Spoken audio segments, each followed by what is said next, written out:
The Iranians, according to the Wall Street Journal, as part of the negotiations that they have now acknowledged are actually occurring, they wanted the following demands to end the war. This is the Iranians: the closure of all American bases in the Gulf, reparations for attacks on Iran, a new order for the Strait of Hormuz that would allow Iran to collect fees from ships that transit the waterway, guarantees the war wouldn't restart, stopping Israel's strikes against its terrorist proxy groups, lifting all sanctions on Iran, permitting Iran to keep its missile program with no negotiations to limit it. Yeah, okay. So you don't want to seriously engage then? Is that what we're getting here? Is that the message being sent? Obviously, that's silly. But despite the, I guess, pro forma hardline position, a party trying to project strength that it clearly doesn't possess, there was some apparent movement in the form of some fig leaf that the Iranians presented to Trump. He mentioned it yesterday.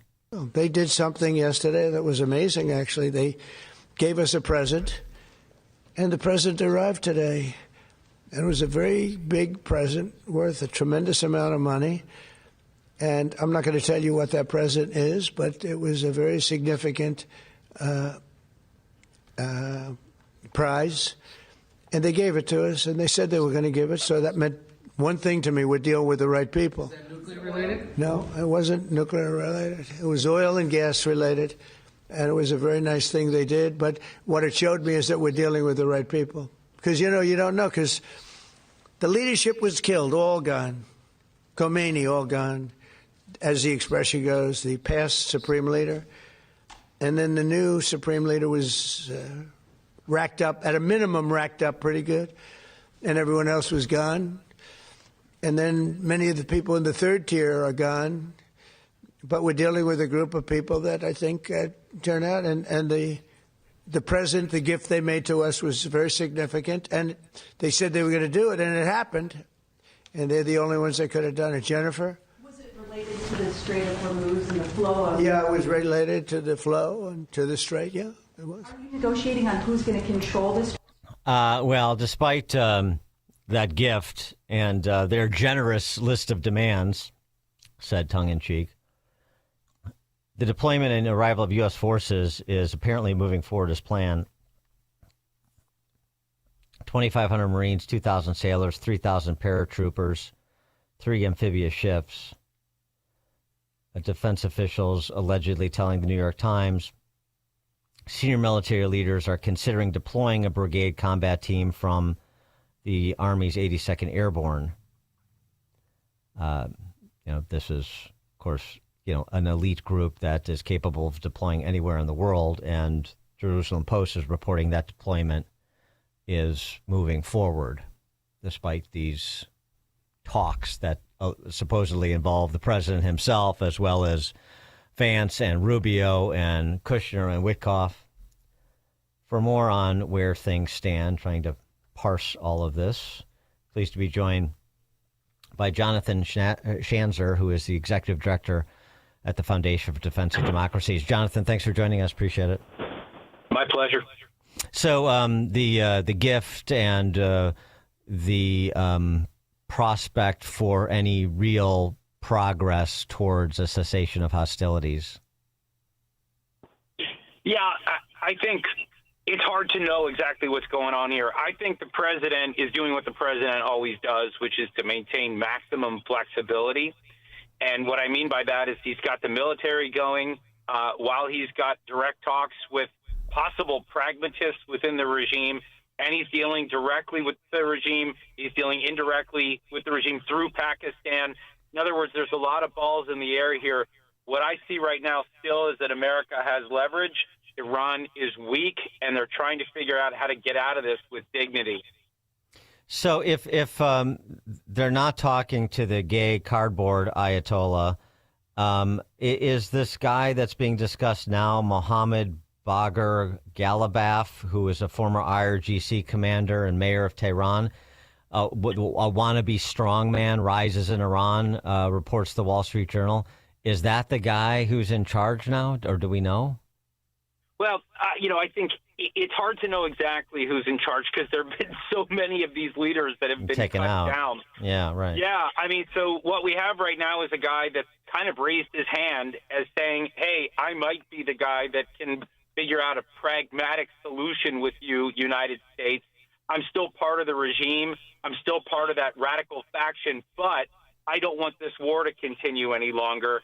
And if that is our answer, that's not a bad thing. That may be our Delcy Rodriguez, obviously a reference to what happened in Venezuela. And these reported deployments, the 82nd Airborne, what are we to interpret from that? Oh, I mean, look, we need to liberate the Strait of Hormuz. And it's going to happen whether by military force or through some kind of clever diplomatic agreement or something else. But there's no way that Donald Trump allows oil to remain this high, natural gas to remain this high, a lot of kind of wobbly knees there in the stock market. These are things that the president doesn't want. And so, again, he's given himself lots of flexibility here. He'd like to do this without having to escalate the war. But if he has to, I think he will. And that is the show of force here. This is peace through superior firepower. He is showing the regime that there will be a lot more pain. And believe me, they have already suffered something like 10,000 strikes over the last 3 weeks. They don't want any more of this, and they certainly don't want to lose their energy assets. So the president still has a lot of leverage here. Look, I don't want to tell you that I understand his strategy. I don't think anybody does. I think the only thing we can say with certainty here is that he has a lot of options. He's given himself those options. The state of the IRGC, since I brought it up with this new player that's emerged, a couple of things. One is we had the conversation with Jonathan Tobin from AEI last week, and he talked about, and he's spent a lot of time in the region. He has a pretty good working understanding of all the moving parts here. One of the things he suggested, I haven't heard really anybody else talk about, is there's basically like 31 munitions depots that the IRGC rely on to maintain dominion over the citizenry. And the prospect that you could have special forces operation to seize control of those munitions depots if we don't destroy them from on high. And that would help to provide the conditions on the ground with everything else going on that you were just describing for a popular revolt to occur if it is indeed going to occur. So that's one piece of it. And then the other piece is this post by Zineb Raboa, who's a scholar at the Hudson Institute. She had a very good piece a couple of weeks back in the Free Press about all of this, Iranian business being really part of the larger China strategy. Anyway, she writes this: the IRGC has no idea what's going on. Their whole chain of command has been compromised and now actively being destroyed. They have no idea what to do or say. Even their actions have been sporadic and managed to have the whole Gulf against them now. And basically, there may be they may be buying their own propaganda that they're winning, and they can continue with this puffery. But in terms of the reality of their behavior on the ground, there is chaos, which seems plausible. But so I'm just talking about those things because to the extent that there is going to be regime change as part of what is required to end this and have the Iranians concede that it's ended, the status of the IRGC and the prospect of popular revolt are two key components. They are, and I think, look, the strategy of taking out those munitions or some of the bases from which it's actually called the besieged, that's the domestic repression forces, they're part of the IRGC effectively. They probably need to be taken out. But I think that actually may be where the U.S. and Israel may diverge. Donald Trump has been really careful not to talk about regime change. He's talking about, ending the war on the right terms, having a weakened Islamic Republic, not having nukes, not having missiles, not having proxies.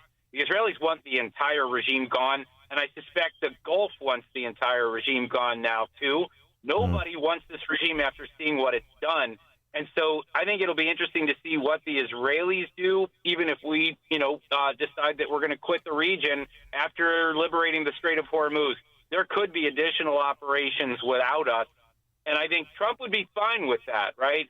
He gets to kind of say, look, I achieved my objectives. And the Israelis say, well, actually, we're going to keep going. Well, yeah. I mean, he's said intermittently over the last several days that we won this war. And regime change has already occurred because Khamenei is gone, and gay cardboard Khamenei Jr.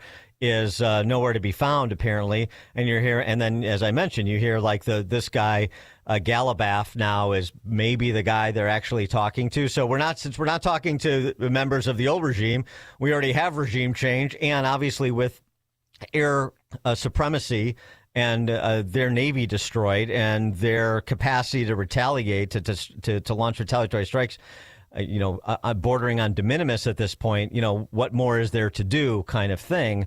But the problem he would have, it seems to me, is if you don't have a regime or a new leadership that you think you can work with, then you're on the hamster wheel again. And if Iran would get obstreperous within the region after America leaves, then that's egg on the administration's face. Yeah, and I think that's what I think Donald Trump is weighing, and he's keeping that flexibility because he's not yet decided what he wants to do. I think if he wanted to stay in the fight with the Israelis, and knock out the regime, he could probably do it. It probably would require some forces on the ground, which I think many Americans are going to be loath to see. You got that kind of isolationist wing of the MAGA movement that says, we're not doing this anymore. We're not putting boots on the ground. We're not threatening American lives, and we're not going to waste American money for some other country to liberate them. But I think you're right in the sense that this is the American interest. If we don't want to just feel like we're mowing the lawn every couple of years with the Islamic Republic, we're going to need to change the Islamic Republic and put something else in its place. Jonathan Schanzer is the executive director at the Foundation for Defense of Democracies. Jonathan, thanks so much. Appreciate it. Anytime. And he joined us on Chicago's Morning Answer. There's only one radio show in Chicago talking about today's biggest stories and telling you what they really mean. That show is this one, Chicago's Morning Answer on AM 560, The Answer. Hey, business owners, is your business and money in good hands? Does your bank invest in your success? Hi, Mike Gallagher here, letting